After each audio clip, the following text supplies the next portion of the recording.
Assalamualaikum warahmatullahi wabarakatuh. Kembali lagi bersama kami Kampung Channel. Jangan lupa tekan subscribe, like, comment, and share. Semoga bermanfaat.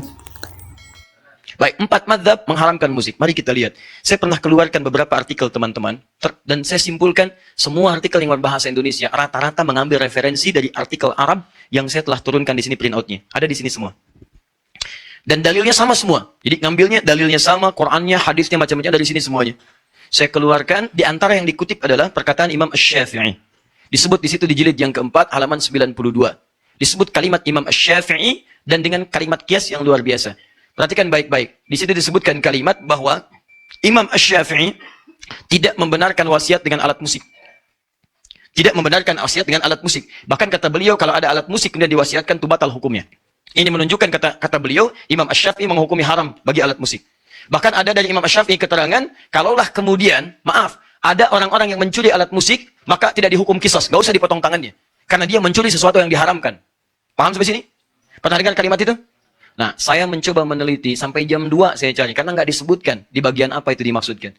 Dan itu yang menyalin juga beberapa kalangan, ada yang gelarnya cukup tinggi, ada yang sampai PhD dan sebagainya, ada yang sebagian pernah juga mentahdir saya dan seterusnya, nggak ada masalah.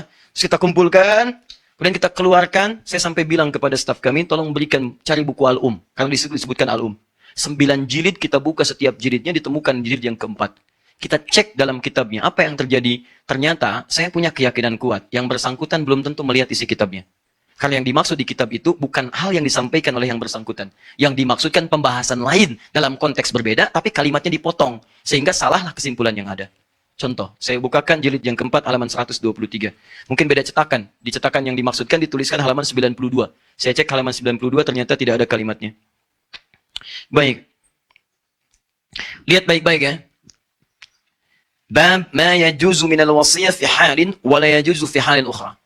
Bab ma yajuzu minal wasiyah, ma yajuzu minal wasiyah fi halin wa la yajuzu fi ukhra. Bab tentang wasiat pada satu hal yang unik sifatnya. Keadaan tertentu boleh, keadaan tertentu tidak boleh. Jadi ada benda yang diwasiatkan untuk ahli waris. Benda ini unik sifatnya. Dia saat yang bersamaan bisa diwariskan, bisa tidak diwariskan. Apa di antara pembahasan yang dibahas ini? Banyak. Ada wasiat tentang pemberian anjing. Ada. Anjing apa hukumnya? Dalam mazhab Syafi'i itu haram mutlak. Dalam mazhab Syafi'i. Haram mutlak. Ya, najis aini. Najis aini. Jadi kalau disentuh pun Anda mesti cuci tangan. Ya, cuci tangannya 7 kali. Salah satunya menggunakan apa?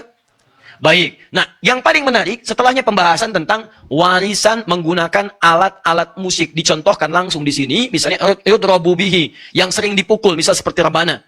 Dan kemudian alat-alat musik yang dipetik. Ya, kalau sekarang gitar dan semacamnya. Teman-teman, apa kalimat Al-Imam Asy-Syafi'inya? Dipotong kemudian jadi kalimat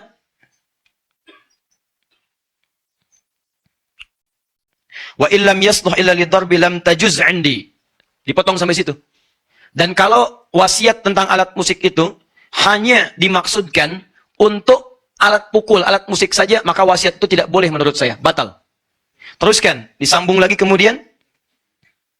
Wa in kana la yasluhu illa lidarbi batalat 'indil wasiyah wa hakadzal qaul fil mazamir kulliha. Ini yang dikutip sampai sini saja.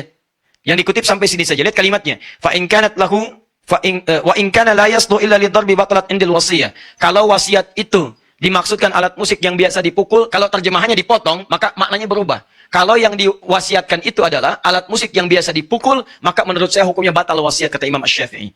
Kata beliau, ingin mengatakan, dialihkan potongan ini dengan terjemahan menurut yang menerjemahkan, dipahami, kata Imam Asy-Syafi'i, kalau warisannya berupa alat musik, maka itu batal hukumnya. Ini menunjukkan alat musik itu hukumnya haram. Demikian kesimpulan yang menyampaikan hukum haram. Padahal di bab ini kalau dibaca keseluruhan, Imam Asy-Syafi'i membagi 2 alat musik yang diwasiatkan. Alat musik pertama, sama alatnya, sama-sama rebana. Tapi yang pertama, dipukul untuk yang bermanfaat. Seperti motivasi orang pada kebaikan, konteks dulu untuk berperang, perang jihad. Jadi ketika mau jihad, didorong, bikin syair, Hasan bin Sabit, dipukul rebana, dang, ding, dung, gendang, dipukul, dan sebagainya. Kata Imam Asy-Syafi'i, kalau itu yang diwariskan, maka halal hukumnya. Alatnya sama. Boleh. Tapi kalau yang diwasiatkan ke ahli waris, diwasiatkan kemudian, atau menjadi warisan, hanya alat musik yang digunakan untuk yang lahun saja yang ini. untuk nyanyi-nyanyian yang tidak bermanfaat, untuk mabuk-mabukan, untuk diarahkan pada yang maksiat, itu yang dimaksudkan kata beliau, batalat andil wasiyah, batal wasiatnya. Di kalimat itu dari Imam Asy-Syafi'i bukan ingin menghukumi musik haram mutlak, bukan. Imam Asy-Syafi'i ingin mengatakan alat musik yang dimaksudkan jika dipakai untuk hal-hal kepentingan maksiat. Sedangkan yang tidak maksiat boleh dilakukan untuk persoalan ahli waris atau untuk wasiat diberikan pada generasi setelahnya. Jadi maksud saya, ada orang-orang yang mengutip pendapat para ulama tapi tidak merujuk kitabnya dalam bab apa itu disampaikan. Ternyata ketika para ulama, Imam Syafi'i itu tidak terlampau menyenangi musik, tapi yang paling hebat beliau itu ahli syair dan punya diwan, namanya Diwan Imam Asy-Syafi'i. Punya kumpulan-kumpulan syair. Tapi karena konsennya kepada fikih, konsen pada Al-Quran, terlampau banyak menjauhi yang seperti ini, tapi hukumnya ada. Jadi teman-teman, kalau Anda melihat para ulama mengatakan misalnya kalimat-kalimat, kami jauhi musik, kami tinggalkan musik, munculkan hadis-hadis yang tadi, pada umumnya walaupun mereka punya syair dan sebagainya, itu karena kebiasaan mereka dekat dengan Al-Quran.